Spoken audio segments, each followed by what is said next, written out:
sign, Capricorn, Taurus, and Virgo, kumusta po kayong lahat? Okay, so Earth sign, maraming salamat po sa walang sawang pagsubaybay sa ating pong daily horoscope. And kung ikaw ay bago pa lang sa ating channel, mag-subscribe na po kayo.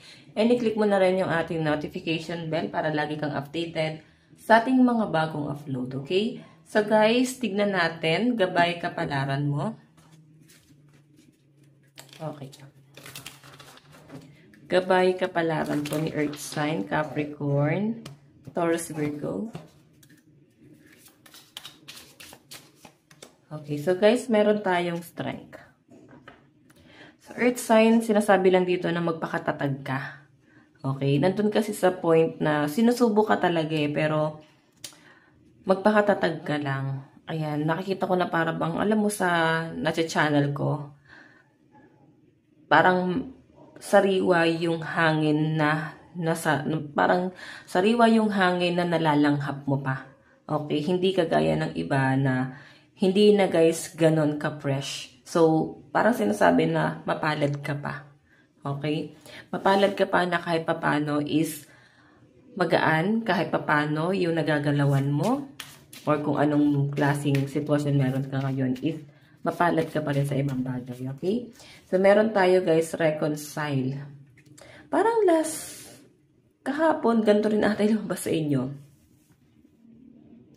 Meron gustong makipag-reconcile sa inyo, Earth sign. Nalulungkot itong taong to talaga. Inisip niya baka galit ka pa. Okay? Ayan, meron gustong magparamdam sa inyo. Yung iba naman sa inyo guys, literal na pwedeng sa ano to. Nagpa-deliver kasi guro ngayon tapos hindi maganda yung dumating sa inyo. Sobrang na-disappoint ka. So, yun. Okay? So, meron tayo guys, way to hell. Oh my God. May mga na-involve sa sugal.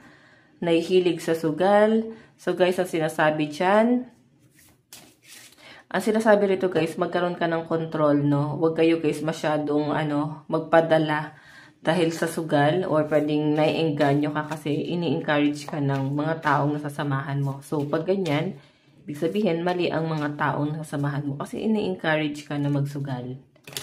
Okay? Tignan pa natin guys. So, siguro ito rin guys yung naging dahilan ng pag-aaway niyo na itong taong to.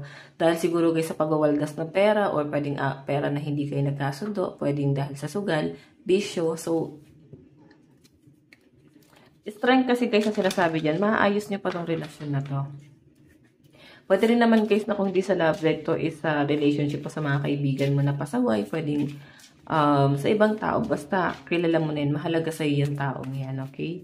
So guys, meron tayong happiness. Happiness. Mukhang magiging masaya ang mga earth sign ngayon. Ayan, may nakita akong mga food, nagpe-prepare ba kayo sa food? Baka merong magbe-birthday. Ayan, baka yung iba sa inyo guys, ikaw yung tagaluto. Yung iba naman sa inyo guys is ikaw yung mag-prepare siguro dun sa ano ka ba? Event organizer ka ba? Party organizer, mga ganyan. Wow, so earth sign na to oh. So, kung ikaw naman guys ay nahihilig sa sugal, kung ikaw to, ayan, at alam mo guys na tumatama ka na. So, matutong tumigil pag alam na nakukuha nyo na guys yung panalo nyo. Okay? Huwag nyo na guys isugal pa ng isugal pagka alam nyo guys na lumalaki. So, parang nanghihinayang pa kayo. So, pag ganyan guys, ano nyo na. Then, huwag kayo guys ma-addict sa sugal. Hindi yan maganda. Dapat nga pinipigilan nyo na yan. Dapat nga guys, iniiwasan nyo na yan. Diba? So, sa mga na-addict sa sugal dito. Okay. So, tignan pa natin guys.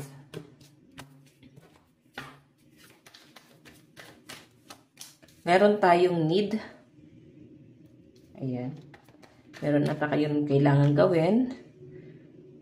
Okay. Or pwede guys na meron kang inaantay na dapat gawin itong taong nalulungkot ngayon. Sobrang down ng energy niya. So, mapagmataas kasi guys, no? Sobrang taas ng pride nitong taong to. So, parang pinapanindigan niya yung paglayo niya guys. Meron tayong the devil. Meron tayong loss. Okay.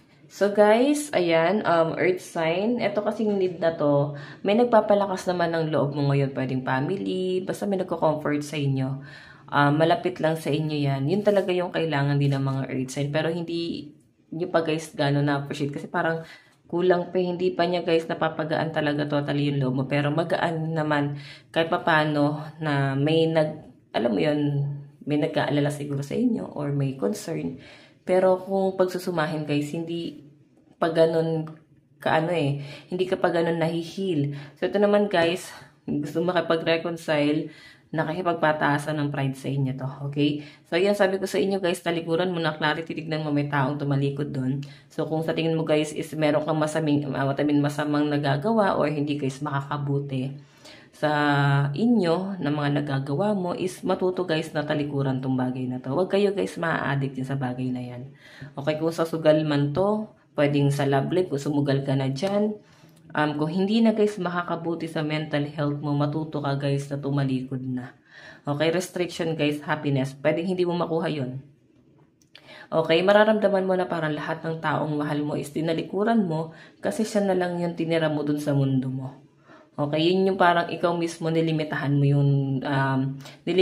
na yung sarili mo sa ibang tao. So, meron tayo guys, rich cat and loss. Sabi ko sa inyo, di ba? May nawala rito, siguro iba sa inyo, meron kayo ibang source of income na parang ngayon nararamdaman mo na bumagsak ka. Okay, hindi na siya guys ganon, or pwedeng kung may trabaho ka before, ngayon guys parang nawalan ka ng trabaho. So, I think yun yung namimiss mo. Okay, yung buhay mo dati. Tignan pa natin guys. Ayan, lucky number mo, 5, 19, 15. Okay, 5, 19, 15, 5, and 7. Meron tayong Ace of Swords. Dami nyo guys kailangan ma-realize.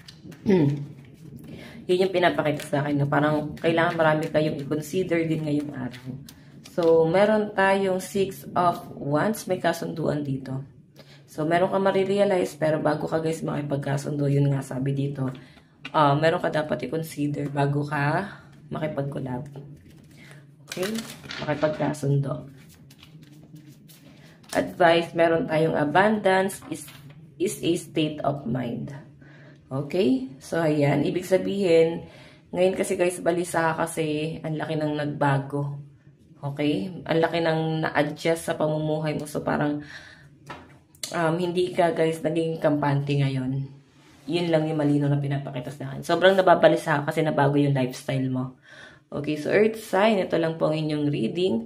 Bukas po ulit. God bless and love you all. Bye-bye po!